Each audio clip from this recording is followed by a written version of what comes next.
everyone, it's Laura with Following the Paper Trail once again. And today I'm going to show you how to make some scrapbook pages out of plastic bags. I have used plastic bags to make fabric, to make some little change purses and that sort of thing. And I got to thinking, wow, I could do the same thing, only thicker, and make some pages for some mini scrapbooks.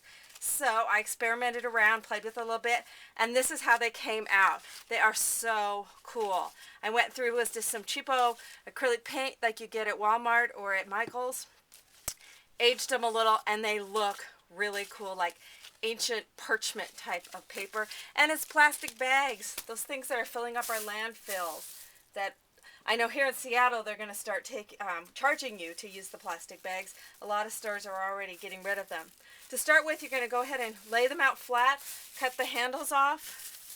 You'll then go ahead and cut off the bottom seam as well.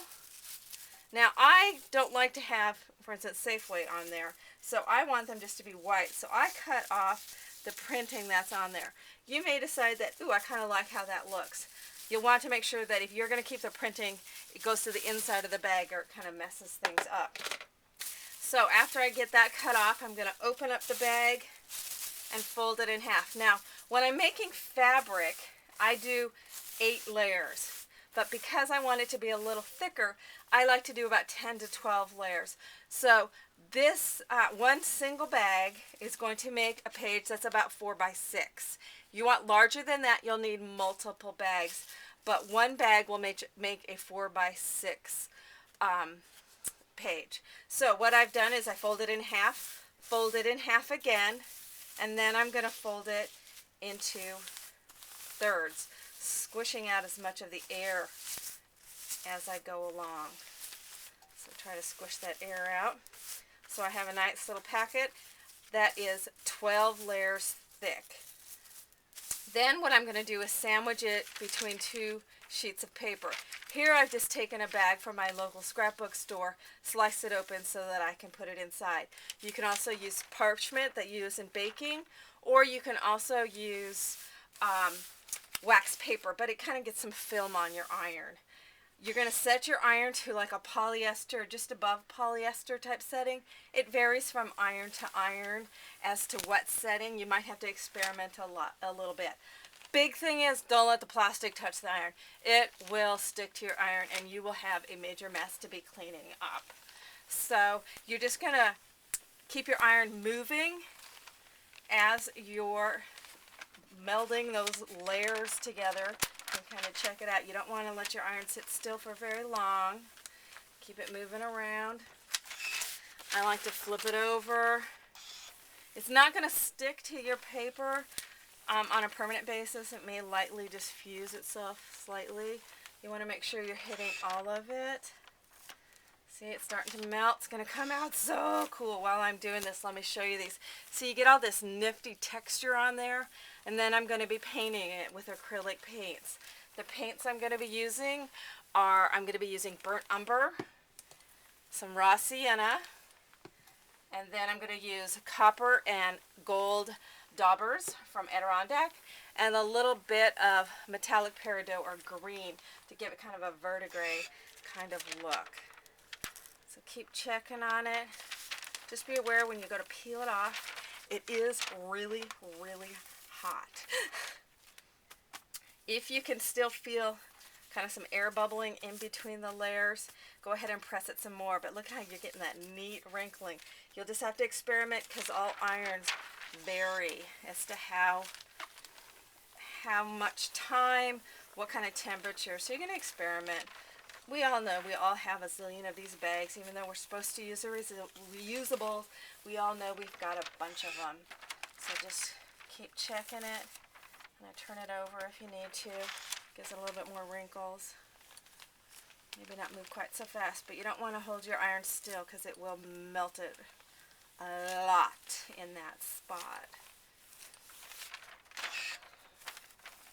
Looks pretty close. One last little press. Slowly peel it up. Sometimes I get a little bit more wrinkly in some areas than others. And you'll peel it up. It will be really hot. Hot, hot, hot. So let it cool. As it cools, it'll kind of wrinkle a little bit more. So you're going to just need to experiment, but you end up with a plastic sheet that you'll be able to use in your scrapbooking.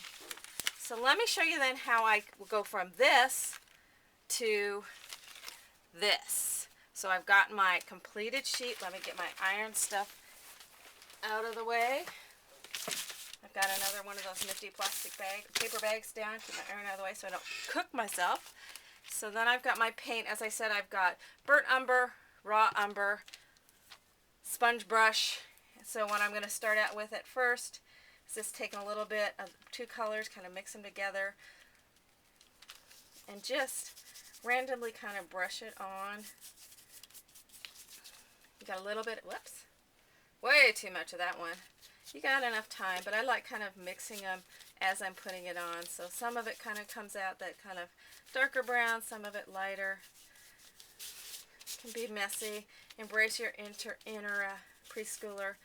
Don't think too much while you're doing this. So you're going to get messy. It's fun. So then I'm going to grab, after I do that, I'm going to grab some paper towel, wad it up, and wipe a bunch of it off.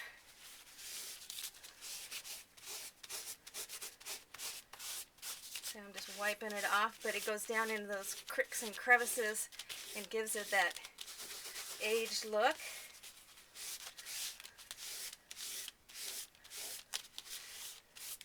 Grab a clean paper towel and really give it a good buff. This stuff is tough. With this piece, after I pressed it, I then cut it out to roughly the size that I wanted. So there, and then I'm going to take my gold dauber. Just don't want to put a lot on. See, I was just kind of giving it a little bit of a gold sheen. Rub a little bit of the gold on. Maybe dauber it a couple places so it's a little heavier. Again, take my paper towel. Wipe a bunch off. Then I'm going to take the copper dauber. Do the same sort of thing. Maybe not over the whole thing, but just kind of in areas, kind of randomly. Maybe here where there's a little bit more. Just see how I didn't put that over the whole thing. Again, wipe it off so it's just down in those little cricks and crevices. This stuff is tough. It's plastic. You're not going to be able to rip it. Okay. So then my last little step is I'm going to take some of that green, got a little bit of lighter green in there too, and just in a kind of a random fashion, not all over, just because I just want a light little bit of that green on there. And again, it's kind of like staining wood. You paint it on and then wipe it off.